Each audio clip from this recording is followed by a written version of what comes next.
Welcome back to our channel. Today we're going to be reading a little golden book called Jack and the Beanstalk. Retold by Rita Balducci, illustrated by Richard Walz. Once upon a time there was a young boy named Jack. He lived with his mother in a simple cottage. They were poor and had barely enough to eat. Their only possession in the world was a cow. One day Jack's mother said to him, "We have no money left to buy food. We will have to sell our cow. Take her into town and get the best price you can."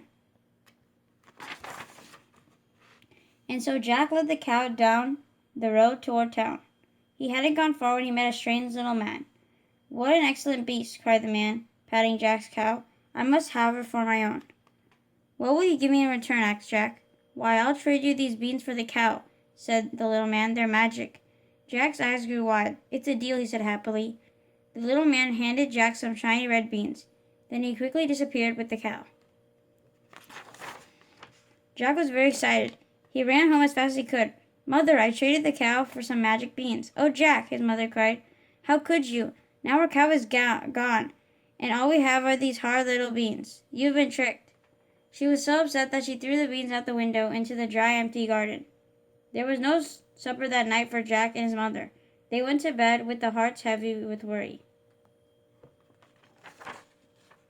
When Jack awoke the next morning, his room was dark and cool.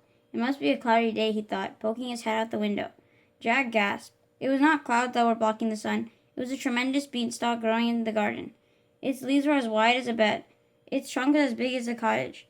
Jack stretched his neck to see how high it grew, but at the top of the stalk disappeared into the clouds. Quick as a wink, Jack scrambled out of the window and began to climb the beanstalk. High into the soft, white clouds he climbed until he found himself before a gigantic castle with a huge wooden door. Jack was able to squeeze through a crack in the wood. What he saw inside made him shiver with fright. A horrible giant was seated at the table, slurping an enormous bowl of soup.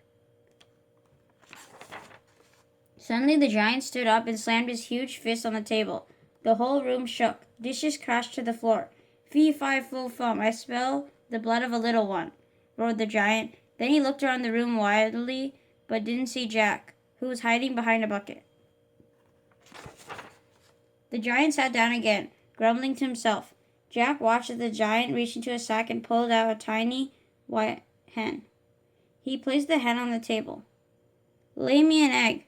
Add to my treasure. Make me rich beyond all measure," the giant commanded. The little hen clucked and laid a shiny golden egg. Jack tiptoed closer to look at the gleaming golden egg. He couldn't believe what he was seeing. The giant then brought out a beautiful little harp from the cupboard and placed it on the table. "A song for me, and do your best. I need a song to take my rest," the giant said to the harp. The magical harp began to sing a beautiful, sweet song. Soon the giant was lulled to sleep. Jack was amazed. "A harp that can sing," he said to himself. "A hen that lays golden eggs? I must take these treasures home with me." Like a little mouse, Jack scurried across the wide floor and quickly climbed up the table leg.